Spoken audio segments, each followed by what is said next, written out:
Hi everyone, I came back from church and the readings today, the first reading was basically about the people being in the desert and how God provides manna for them to eat because they didn't have anything to eat and they were hungry. They were turning against God and they were saying, oh, we wish we could have just stayed in Zimbabwe. Like me. I say that sometimes, right? I wish I could have stayed there, but I don't turn away from the Lord. That's the difference. In all my struggles, in all my trials, my tribulations, I don't turn away from the Lord. I might be unhappy about my circumstances, but I don't say this is God's fault and God did this to me.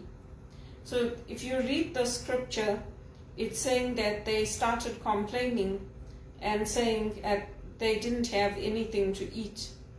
And when they were in Egypt, when they were slaves, they sat by the flesh pots and ate their fill of bread. And they're telling Moses, you brought us into this wilderness to kill this whole assembly with hunger. So God provides for them this manna from heaven that comes and they have their fill to eat. Their bellies are full.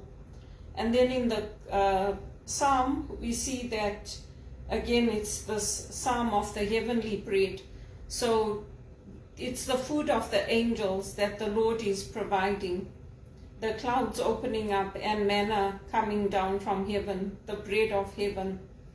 And then the second reading is again talking about the new self and to put away the former self, the self that is corrupt, deluded by its lusts, and to be renewed in the spirit of our minds and to clothe ourselves with the new man. So who is the new man? The new man is Jesus, according to the likeness of God in true righteousness and holiness. And again we have this theme repeated in the gospel. They went to look for Jesus at the place where he had fed them. And he wasn't there, so then they went into a boat and they followed him to try to find him because they wanted that food. But they were not coming to Jesus for his teaching. They were not coming to him because he was a rabbi or because he was teaching them things that were going to fill them spiritually and help them live good lives. They were coming to him because they wanted that food, that miracle that he provided.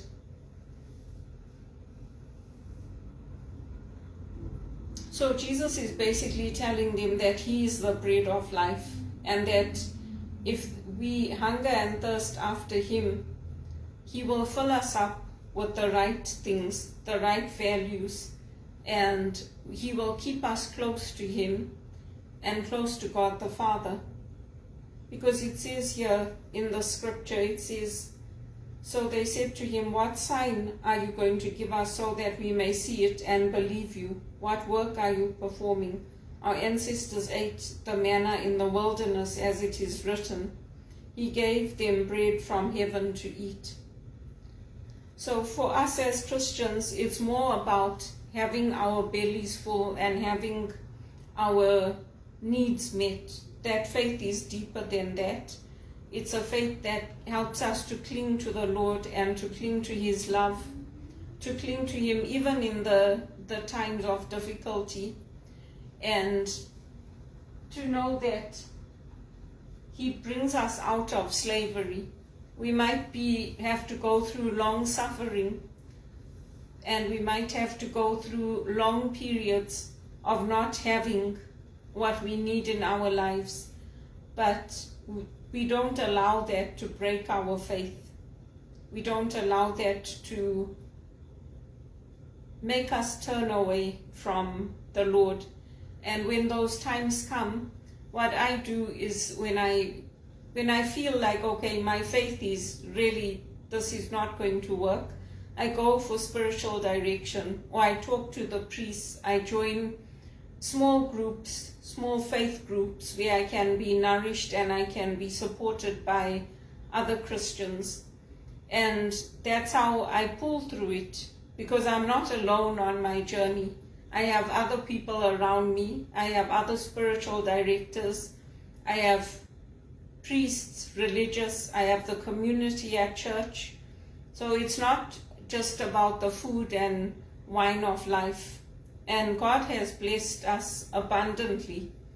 I mean, for me, the biggest thing is that I don't like being unemployed, because I know people say I'm a bum and I can't hold a job and I can't do anything for myself. But the reality is that that's not the case. The reality is that what is happening to me is happening to millions of people all over the world. Some people are blessed. Some people were married into families where they were handed over business, they were handed over property, and everybody worked together to help them to keep that. In my case, I did try, my friends did try, and people did try to help me to keep my property. But unfortunately, when you go through unemployment and you're in sporadic work in this country, they will not renew your mortgage because they say you don't have a permanent job.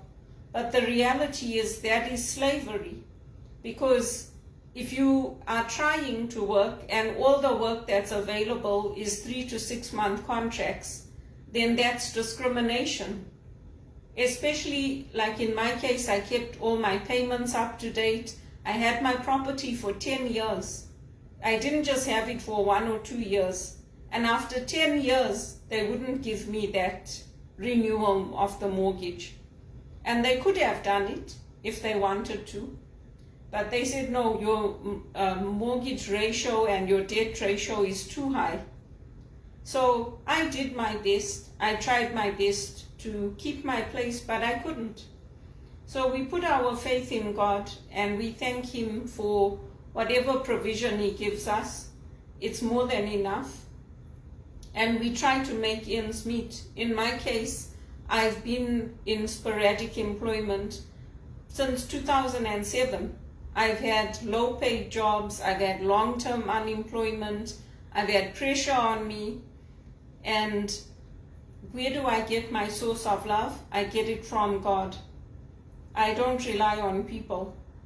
Because it's God's love that fills me up. There's, if you read some of the great saints, like Saint Teresa of Lisieux, she says that God's love is like a well. If you look at water, it springs up from the earth, and that fills up the rivers and it flows from there into the seas. So in the same way, God's love springs up within us. Father Chris's talk on the first Friday was very good. I posted it, but it's on YouTube if people want to listen to it, because he's saying that now what's coming to the world is the angel of darkness. Because what people are saying is good is actually evil. And what people are saying is evil is actually good. So you can listen to him. There's a lot of priests that are saying the same thing, and I agree with him.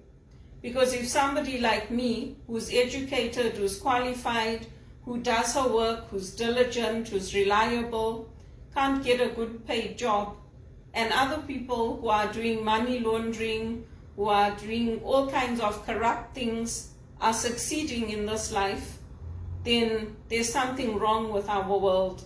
Because it's not just here. It's happening all over the world. And they showcase, they highlight places like Nigeria because it's worse there, but it's happening all over the world.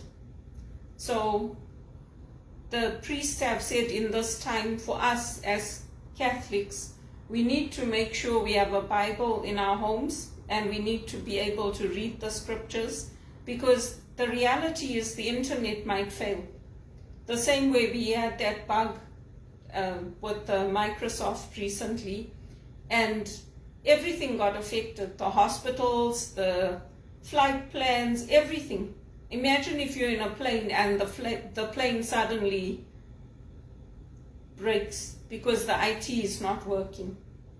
They're saying that we have to be prepared for times like that, and we have to keep a catechism in our home of the Catholic Church if we're Catholic, so that we can read it and so that we can know our faith. Because if we don't know our faith, we will be broken. It will break us emotionally, mentally. We will be a broken people. And so that's what I got from the scriptures today and from the readings today. It's not about just the material things of life. I have everything materially that God could want me to have. And some days I do go without food if I need to. I don't want to be a burden on other people. They worked hard for their money. I've helped people in my own family. When I have, I do for others out of my love. And when I see that somebody in my family has been let go from their jobs, I'll do things for them. I'll send them food, or I'll send them money. I'll do whatever I can. And the same way my friends do it for me. My friends in South Africa, without me asking, they'll say, Belinda, you know what? We know that things are hard for you, so we'll send you money. Because even when I was living at Rosewell Gardens, my friends in South Africa sent me money without me asking. They sent me money because they wanted me to keep my property. But even with that, the banks refused to let me keep it. And if it was 1 or 2 years of sporadic work and low-paid jobs, it would be different. But this has been going on since 2007. And no matter what I do, I'm not allowed to come up. I'm not allowed to get back into earning those big salaries. Because I was earning over 50,000 a year. When I left TD, I was earning, I think, 51,000. And then after that, it was all contract. And I was working as a consultant, so I was doing management jobs. But every time I apply for a permanent job, I don't get selected for it. So it's very hard, not just for me, but for a lot of people. But the scriptures encourage us to put our faith in God and to persevere. And that message of perseverance, it comes across in a lot of business books. If you read the business books, hard times come to everybody. But we can't let it break us, and we can't let it break our families, because the financial problems are always there. We didn't grow up rich. We grew up poor. We grew up using latrines outside the house. We grew up where we didn't have running water in the house in Goa. We had to take the water from the well. And sometimes there were snakes there. I hated that. So we grew up dirt poor. And friends of mine have had that experience too.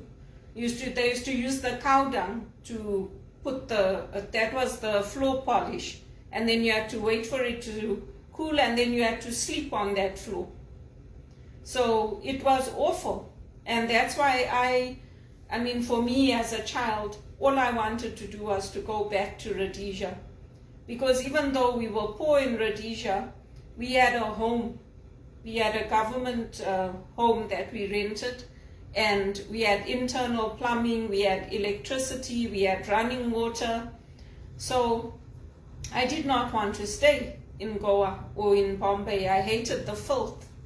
And I hated I saw how women got treated, and I hated it. And even when we grew up, there came a point in our lives where we used to always have a problem with my mother. Always. There was always something or the other. And eventually it came to a point where she wanted to go back to India, and we did not want to go. So we went to our neighbors, to the Harry family, and we told them. And she said to her, if you want to go, go. These children are our children. She said, leave them here and go. Don't make their lives a misery. And don't take your frustration out on them. And she said, no, Mommy, no, Bobby, I want to take them. And she said, no, we are not going to allow you to take them. Because she asked us. She said, do you want to go with your mother to India? And all three of us said no. So we had a choice. And we said no. And then my mother didn't want to go after that because she didn't want to leave us. So whose fault is it? Because I'm tired of people taking their frustration out on me and not letting me come up because of what my mother went through. Because it's not my fault. It's not my fault that my dad died when we were small. It's not my fault that we didn't have food at times. It's not my fault. All of these things are not my fault. And I've been a loving daughter to her. I've been good to her. I've enjoyed the times that I've had with her. I've taken her out. I've spoiled her. I've treated her well. So why is everybody taking everything out on me? You know, it's not right. And we have to speak up about it, and we have to say no, because I'm not somebody that lusts after my managers. I don't sleep with my managers in the workplace. I don't chase after them. So it's not fair for me to be kept down because of what other people think and because of how they think. So, you know, it's a tough journey when you grow up poor and you do everything right. You get an education, you work hard, you build up your reputation, you do everything right, and other people choose not family members, they choose outsiders over you. My uncle should have just told me, it's your sister that is worried about you, that's why she's calling to check up on you. But they didn't. Instead, they took me to the police station.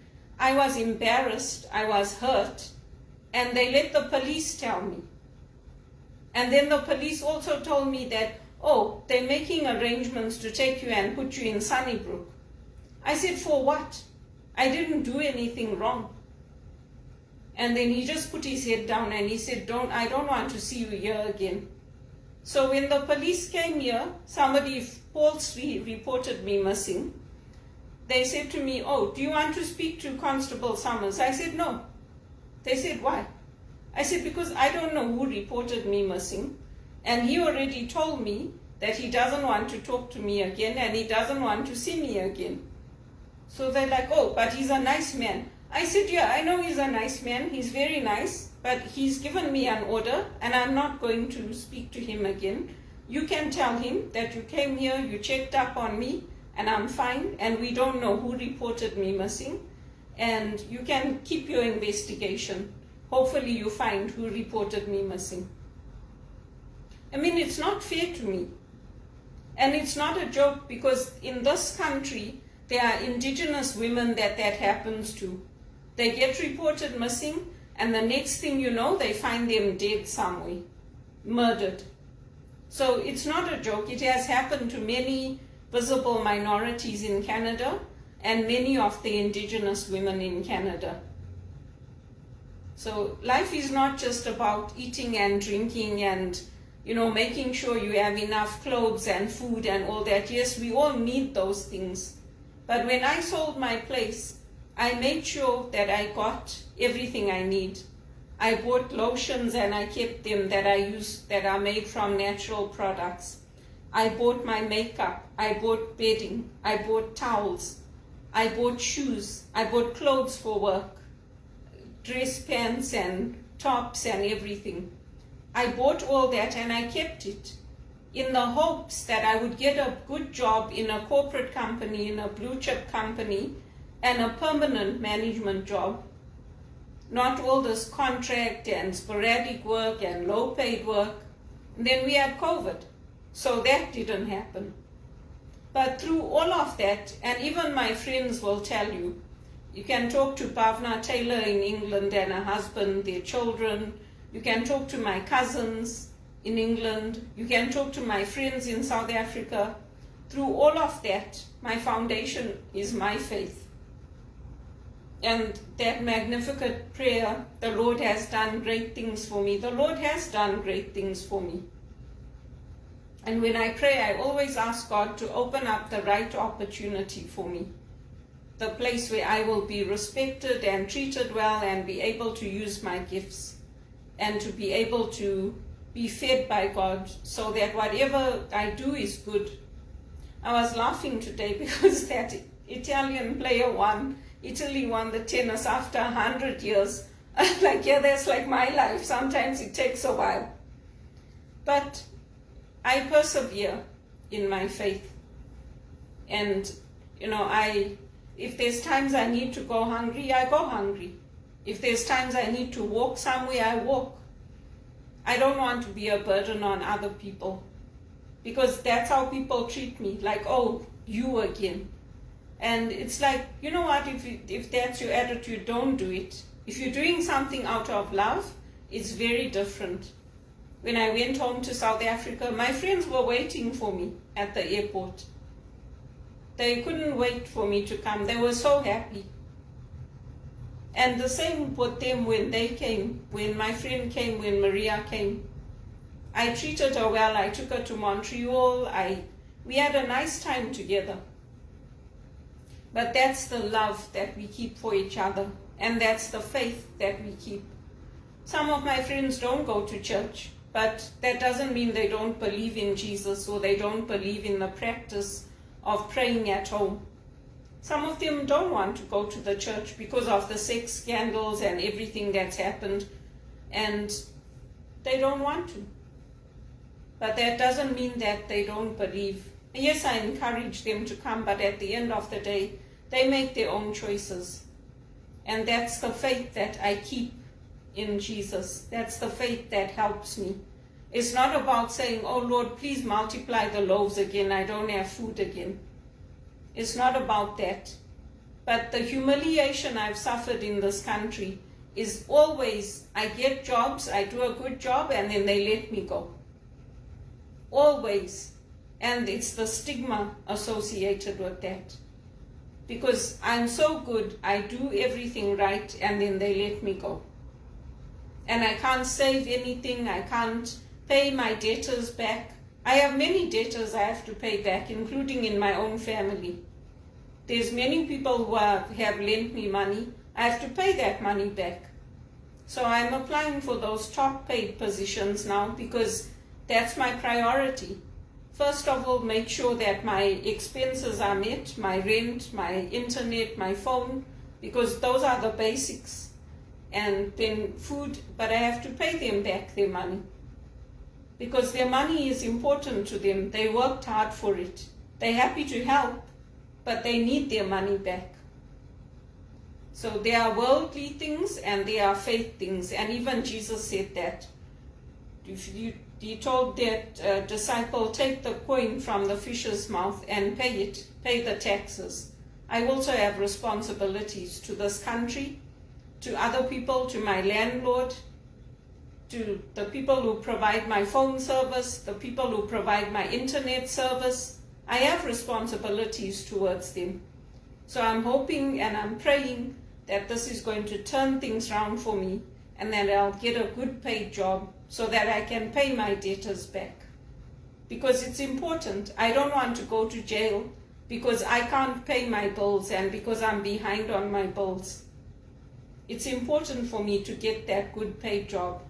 And I would encourage you, like me, if you're unemployed, to pray, to keep asking God to help us to get jobs. Because that's all we can do, is do our part and pray for God's help.